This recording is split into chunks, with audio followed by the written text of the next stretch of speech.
Let's go over to ex-Scotland Yard detective Mike Neville. Welcome, Mike. Good evening, Kevin. What did you make of what went on down at Glastonbury? Now, personally, I wish that there weren't laws against that which you say, things you can say. I think you should be able to shout rubbish if you want to at pop concerts, but we have these laws. And these are the laws that sent Lucy Connolly to jail for 2 years and 7 months. That was that she wrote hurty words on Facebook 200 miles from Southport, but was deemed to have incited racial hatred with her words.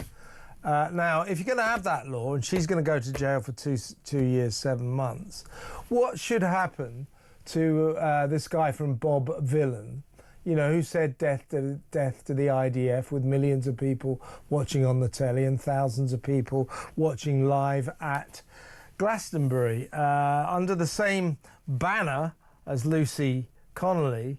This guy surely should face an investigation. It looks like finally the Avon and Somerset police are saying that they're going to criminally investigate this guy. Why did it take them about 28, 30 hours to decide whether or not to investigate this guy, whether or not an offence had potentially been committed? Because that was pretty obvious, wasn't it?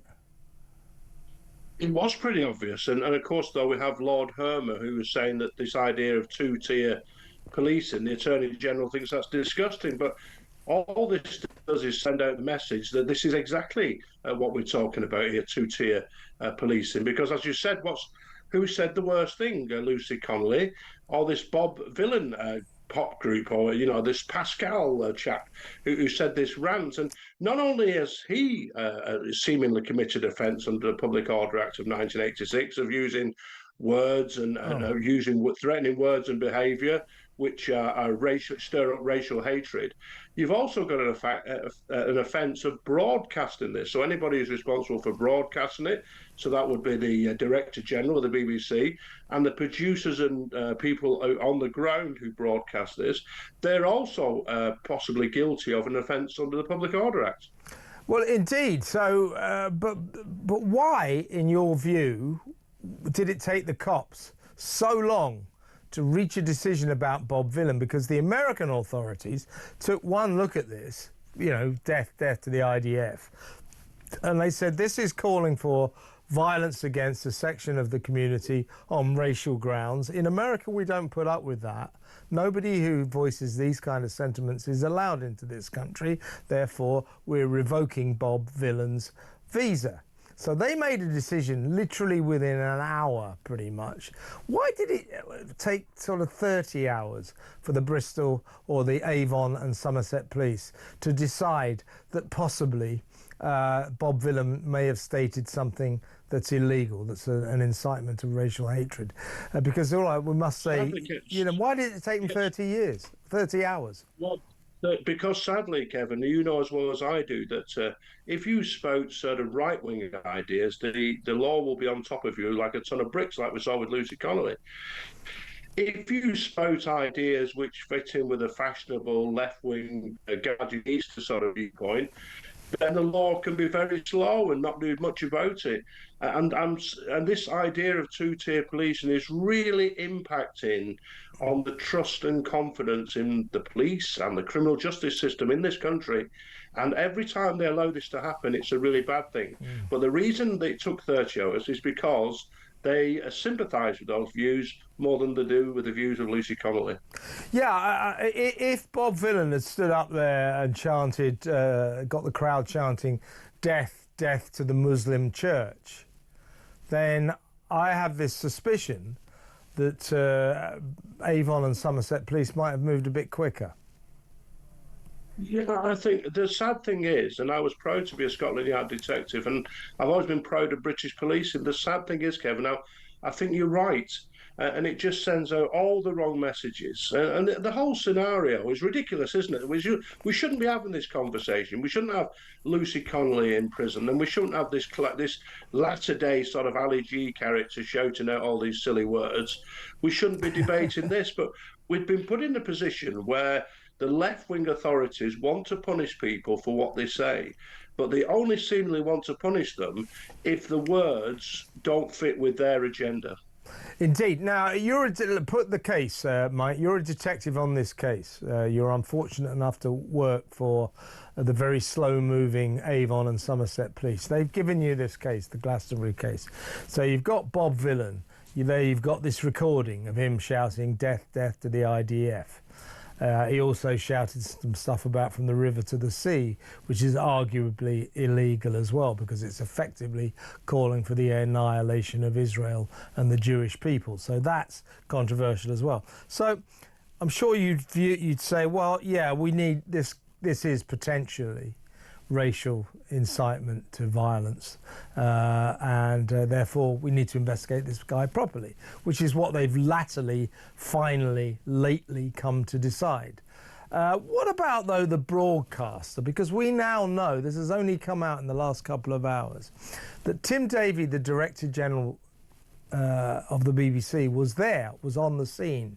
And they put it to him, but this guy, Bob Vylan, or this band have just shouted "Death, death to the IDF. What do we do about it, boss?" He said, "Carry on live streaming." Now, they've subsequently said that that was a mistake, that the boss made a mistake here. The corporation is saying, with the benefit of hindsight, we should have stopped the stream. Now, he made that decision. He is the editorial personification of the BBC. Every newspaper, every radio station, every TV channel has an editor who, if necessary, takes the legal blame for mistakes that his or her company makes. Now, he's made a mistake. The BBC have made a mistake. If you were a detective on this case, would you be saying we need to talk to Tim Davie and we need to talk to the BBC as well? Absolutely, because as I've said, under Section 22 of the Public Order Act 1986, it's an offence to broadcast this sort of racial hatred. And so that offence, he would have to be questioned under caution. The person who's the producer and director would be the same, and anybody else responsible for that would be interviewed. And I would suggest that then papers would be submitted to the Crown Prosecution Service to see if these people should be charged.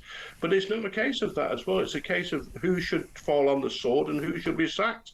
Now, if the senior man was there, as you said, an editor of the newspaper takes it on the chin, he was in charge. Not only was he in charge, you can't say, I'm in charge of the BBC, but I was away on holiday, this was a dreadful thing.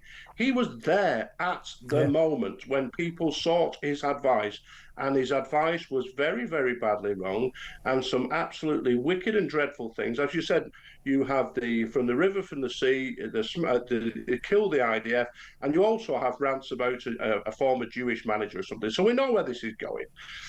He made that decision, and he must stand or fall by that now. He could try and offload it onto one of the producers or directors, but he was actually on the ground, and therefore he's liable to prosecution, and he could seriously consider his own position. I mean, as I was saying earlier, that actually, technically, legally, even if he wasn't there, even if he was on the other side of the earth, he is the person who is the legal personification of the BBC. So if the BBC do anything editorially illegal, the Director General is the man in the frame. So he would be in the frame anyway, even if he wasn't there. But it just so happens he was there, and they asked him, said, "Boss, what do we do on this?"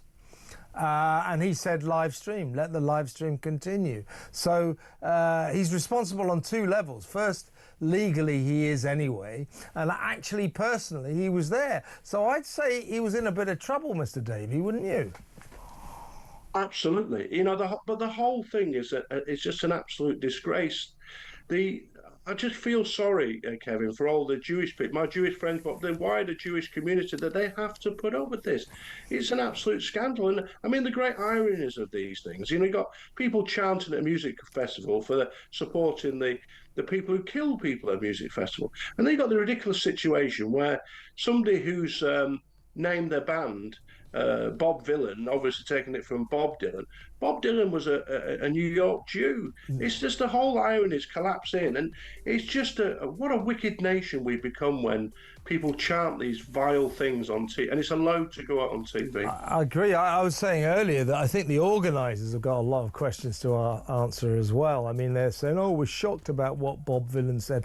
Well, you shouldn't have turned Glastonbury into a massive Palestine flag waving then. Also Iranian flags all over the shop. The organisers, that's their fault. Michael Evers saying, oh, if you don't like our politics, go elsewhere.